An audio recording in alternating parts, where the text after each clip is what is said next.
In this video I'm playing against 4 other Grandmasters who are purple, green, blue and yellow, and 1 beginner who is orange.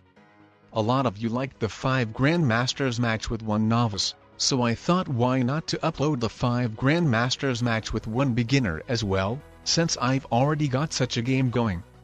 This is 6-player fixed card game with alliances on, balanced blitz dice rolls and 60 seconds per turn. It is being played with my subscribers, meaning that we will be able to make our moves more freely, actually the best of our moves without being afraid of getting purposely suicided, unlike it usually happens with the public lobbies playing with random strangers. And also we try to attack each other a lot rather than continuously turtling, so the game wouldn't become one long boring stalemate. Whoever ends up being the strongest, we expect from that person to make some attacks more than anybody else. Cause obviously by being one of the weakest you would just self-destroy yourself, if you were doing the attacks for the strong passive opponents. So yeah, the purple player has already got a continent in his second turn, so technically he will be supposed to start making some bigger attacks, once it's clear that he is successfully holding Australia. And the people who are probably going to help him out to weaken other opponents, are gonna be the South American and African players.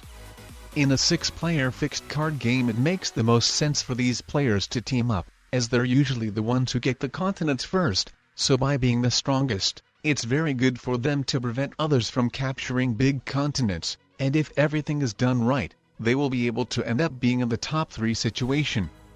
The balance of the game could be sustained with just 3 players, other players are not necessarily needed. So not to prolong the game, it's the best for the players who got continents to mutually team up, so they would not only get rid of additional opponents, but they would highly increase their chances to win as well. In this game it seems I won't be able to get a small continent, so most likely I will be the one who gets targeted, me or someone of 2 other players who won't get any continents. Who knows, but maybe Africa won't belong to anybody as well. It has even 3 borders, comparing to South America which has 2, and Australia which only has 1. So in that case it could really depend on who the Australian and South American players want to team up, if of course they're just not going to be the turtling players. As it seems the yellow player might use the South American turtle strategy. But I mean it's too soon for yellow and purple to try seriously teaming up because they haven't become quite stronger yet comparing with others. And I mean that's possible that the yellow player just wants to pretend that he will be passive, while actually will start attacking someone once he gets strong enough, so we will actually see, guys. In any case I couldn't invade him anyways with the orange and blue players blocking the way from both of the borders, and after all the yellow player is my one and only ally. I'm not sure how many more alliances he has made with others, but assuming he doesn't have one with someone, then he will more likely target that person than me or his other ally. So if I don't annoy the yellow player somehow, then I think I should be safe from getting eliminated first or even second. Cause if he is attacking another person, then he will most likely send the attack request to attack the same person for the Australian player too. So unless the Australian player will be the one who shows the initiative for another player on which player to attack. But the yellow player has already started capturing some territories of other players, so more likely he will have the influence over the purple player, and not vice versa. But I mean it's really too soon to predict the most of things, as the South American and Australian players haven't even traded in their first sets yet, so it needs some time for them to pass, so they would get strong enough to seriously team up on someone. For now the most they can do is to capture some random smaller territories of other players who they potentially want to get rid of later on in the game. At first I thought that if the players are generous or passive enough, then I might be able to get Europe. But obviously in the beginning of the game there were a lot of other players' troops into it, so I couldn't really afford to capture it without highly weakening myself. Now when other players have moved their troops from it, I obviously could give it a try, but I wouldn't be able to properly guard it of course. And I guess one or another player would invade me anyways. I mean why would someone let you hold a big continent, unless that player has a big continent himself as well, or unless that person is a very good ally and you're playing with the turtling players, So for the game not to become a stalemate, your ally would let you hold bigger continent as long as you help him out to attack others. But this isn't a situation with the passive players. The small continent players try to team up and attack others. So I believe if I had captured Europe, then I would have brought their attention to myself and been the player who gets targeted the most. So not to end up like that, I decided not to even give a try at capturing Europe without guarding my borders. Currently I see that the blue player is being targeted, so I think it might be the best to just let the small continent players do their job until he gets eliminated, and then I will see that would be the best for me to do again. I have the alliance with the purple player as well, so very likely they will be targeting the green player after me. I as a no continent player could potentially team up with no other continent players, but I mean it really depends if they have any plans. The blue player is the one who gets already highly targeted, and the green player is just staying as passive as me without showing any initiative either. So if other no-continent players don't suggest me any plans, and while I'm not being the one to get targeted, I think I will just let the small continent players to do their job. I don't want that they would switch their attention to attacking me in case I start attacking some of them with other no-continent players being passive or not really suggesting some plans. Well, the blue player tried to prevent the orange player from capturing Africa by moving in his army into it, but on the other hand he helped the yellow player to have unguarded South America by leaving his 4 troops on the territory of Central America, so neither I nor especially the green player who was near would be encouraged to invade yellow while other no-continent player is protecting him, or just being fine of him holding an unguarded continent. Well, after the blue player was eliminated, now I see the purple player is attacking me, so maybe it would have been a great idea to show the initiative for the no-continent players to team up. But on the other hand I wouldn't have been guaranteed that they would have actually helped me out. They didn't send me the alliances in the beginning of the game to suggest doing something. So then, with the blue player already being selected as the target, I thought it would be the best to keep the things in the way they are, with the green player being as passive as me. And of course with me having the alliance with the yellow and purple players, meaning that they more likely would go after other no-continent players firstly. I mean they could have had the alliances with them as well, but that I have in mind is that I saw I wasn't the one getting targeted. Anyways, in a 4 to 6 player situation it can really depend a lot of the diplomacy, alliances and or relationships with other players. If more people want you to be dead than alive, then you can get taken out no matter what you do. So unless you and your good allies are in the advantage of troops. In this situation it could have gone either way. The purple player started targeting me but the orange and yellow players decided to team up on green instead, so the purple player changed his mind and started targeting green instead of me. And I mean not necessarily, it could have just only been between me and green. Any of the players were welcome to change their front and instead of continuing teaming up with other small continent players, could have decided to team up with no continent players. So it really depends with which players you would like to stay in the 3-player endgame. To stay in a strong alliance is probably the safest choice, but you could try changing your front and might even end up in a better situation if you're lucky enough. Anyways, if you want to know why I joined the small continent players and attacked the green player for a turn as well, is because at that moment I was the strongest player, so I had to get rid of some of the troops to not become their target. As they definitely wouldn't let me just sit and by doing nothing to become the strongest while they are doing the dirty work. So in that case they would have been forced to start crushing some troops into me as well in order for me not to take the advantage and then use it on one of the small continent player after the green player is defeated. Well, sometimes you could slip through unnoticed, but in this case the purple player saw clearly how it is by spamming me the attack requests to attack green, so if I hadn't attacked green, then very likely the purple player would have started targeting me. But in any case it doesn't mean that I don't realize that after the green player, probably I will be the next one who will get targeted next. So I always tend to look for some opportunities. In this situation everyone would probably like that I would take the green player out, but that would just help them out to team up on me next, so I wouldn't consider of it being a good choice. so I could just do nothing, by just capturing a territory in order to get a card, but that wouldn't help me out to prevent myself from the unfortunate destiny as well. So what I see as a good opportunity, is to steal South America from the yellow player, becoming a small continent player for myself. To be honest, it is so fortunate for me what he decided to move all his troops out of South America, with the orange player barely guarding his Brazilian border either. So that the orange player wouldn't get mad on me, let's say to him that I want to attack yellow, but in order to do that I need to go through Africa, or to attack his territory like the chat phrase says. Well, from the emoji I see that the orange player still got mad. But no matter how that ends up for me, it was still better choice rather than just accepting the destiny of just simply getting eliminated after green by doing nothing, especially when being without a continent at all, with the small continent players most likely still wanting to stay in a strong alliance among themselves to guarantee being in the top 3. Differently than yellow, I decided to properly guard both of my borders, so nobody could invade me or leave their army here without wasting a lot of troops for themselves as well. Somebody of course could crush one of my armies, but in that case they would put themselves into a huge risk of getting eliminated next as well, but not only me. To be honest, it was quite strange seeing the yellow player still manual rolling the green player after losing a continent.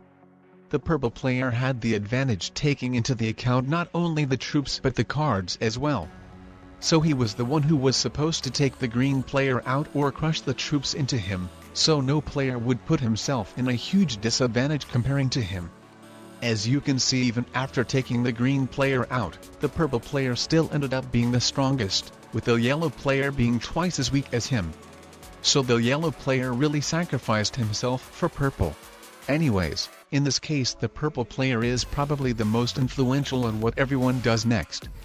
I mean, the yellow player is probably mad on me that I took South America from him and would like to eliminate me more than anyone else, and the orange player wasn't satisfied that then taking South America I went through his Africa either, so I guess he wouldn't mind to join attacking me as well.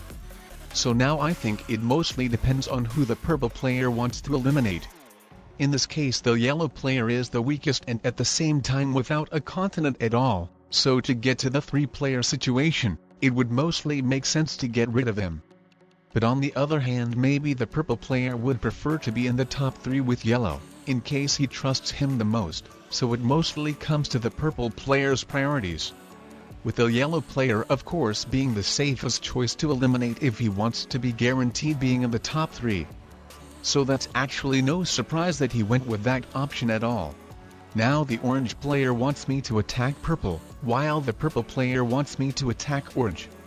And what I saw by looking to the troops counter, is that it only made sense to attack purple, especially with him having Asia. But by not being sure with which ally it would be better to stay in alliance, I just took down purple's 4 troops from Central America, so I would be able to place my army here, and see how my opponents are serious of attacking each other. But with the purple player being the strongest, for now I think I'm more leaning towards teaming up with orange. I wouldn't like that the orange player would get into conflict with me and potentially start attacking me, so the purple player could take a huge advantage over us. I see that even with the purple player crushing a lot of troops into orange, he still stays as the strongest player with a lot of territories, so if I attacked orange, then it would help him out a lot to keep having the advantage over us, or he could even take the orange player out in case the orange player ended up having not so many troops. So taking everything into the account, I decided to go with the safest choice of targeting purple. Also another choice would have been to just capture one territory and see if the purple player keeps attacking orange, but I mean he probably would not have done that, so the orange player wouldn't have been worth for me to be taken out for the cards. Also another thing, is that if I hadn't attacked purple, then the orange player would have seen me as a very passive player, so he probably wouldn't have trusted me much or wouldn't be willing or having a lot of initiative to team up with me later on in the game. But now I have some thoughts to switching to the purple player's side depending on what the orange player does. I and purple will be both with the continents, so if the orange player doesn't attack much, then it would probably be better for me to team up on orange instead. and with me being the strongest, now it would be a good deal for me to team up with purple. Now I could potentially take the advantage over purple instead of him, if we both team up. My final decision to send the attack request to attack orange for purple is concluded the fact that the orange player decided to clearly show that he wants to turtle, by leaving his biggest army specially blocked in the middle of Europe. The turtling strategies can be very good when it comes to playing with low-rank public lobby opponents. You pretend to be everyone's friend, so they would destroy each other while you could just do nothing watching the world burn. But when it comes to smart player games with subscribers, then the turtling tactics just prolongs the game. As how we are going to conclude the game when everyone is turtling. So that game wouldn't be unnecessarily prolonged, in subscriber games we mostly pay attention to targeting the turtling players. Anyways, even though the purple player sent me thumbs up to my attack request to attack orange, instead of attacking orange, he ended up capturing some territories of mine. And I pretty much understand the reason why.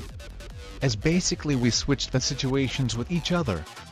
Back then the purple player was having the advantage over me, so if I had attacked orange much, then purple would have gained a good amount of the advantage, and now it's vice versa situation. If the purple player helps me to attack orange a lot, then I would be gaining quite a bunch of advantage. So I think both of us understood that well and wanted to take the advantage over other without that person really noticing. So by now seeing all of it, I think back then when the orange player decided to turtle and with me being the strongest player having quite of the advantage, I think it would have been the best decision to straightly attack both of them, invading orange through Iceland so that his biggest army would have been kept blocked, and then taking a bunch of the territories of the purple player to highly decrease his troop bonus, probably combining my troops to one big army and putting them to the territory of North Africa, so the purple player's Brazilian army would have stayed blocked, so that he wouldn't have been able to capture a lot of territories as well as orange, at least when it would have come to that turn. But since I didn't do that back then, now when my and purple's troops almost basically evened out, now it just makes the most sense to continue teaming up with purple, as if I tried attacking them both a lot at the same time, then I would put myself in a disadvantage with the purple player probably becoming the new strongest player. And actually I wouldn't be able to attack orange at the same time while attacking purple, because probably it would give away him for purple. So now it would probably make the most sense to attack only one player. I'm already teaming up with purple on orange, so I could stick being on this alliance, or I could start attacking purple because we're basically equally strong at the same time being quite stronger than orange, so while we would be attacking each other back and forth, the orange player wouldn't take over the advantage. We could just make themselves to get to the orange player's troops level, that probably wouldn't be too bad, because of all of us having quite fewer troops, the game could potentially be concluded way sooner. At this point of the game the orange player became so weak, that if some of us weakened his army even more, then he could be given away for another one. And then the player who takes orange out, will be able to get the attacker's advantage by crushing his opponent's armies first. So I think we both realize that, and aren't teaming up on orange that intensively to not give away the game for another one, but differently from time to time capturing the territories of each other, thinking that we would be able to take the advantage over another one without one of us noticing. So if the same situation continues, then I think it would be the best to start attacking the purple player as much as possible, so all three of us would get back to the same troops level. And in case the orange player would stick being more of the neutral player, then I could end up being stronger than purple if I betray him first, getting the attacker's advantage. The purple player wants to hold Africa, so in order that he wouldn't be getting more troops than me, I need to capture some of his territories to increase my troop bonus. The purple player told me to attack his territories if I need to. I wasn't really sure what he had in mind, whether he meant literally to take a bunch of territories of him to be compensated of his Africa, or that he meant that I would invade him into it. Or another thought that comes to my mind is that maybe he wanted me to capture Asia while he would additionally capture North America. And actually I had no idea what he had in mind by that. But I thought he definitely wouldn't let me hold Asia, so I decided to capture a lot of territories to be compensated of the purple player getting Africa. leaving my army next to his border, so I would be able to betray him in case he doesn't attack Orange. Or just taking over North America in case he moved out his army. So at the end, by seeing that we are not going anywhere, I decided to betray Purple. I mean, I wouldn't have let him have the advantage over me, while he wouldn't have let me have the advantage over him. We are both very conscious with our moves and wouldn't like that the game would be accidentally given away for another one. So with both of us being very passive, I think it made the most sense for us to go separate ways and start attacking each other, so we would be able to get to the Orange player's troops level and finally conclude the game. Well, by looking to the troops counter, I see that it starts looking quite bad to me. On the other hand, the Purple player has already traded in a set, while me and Orange are at the 3 cards each.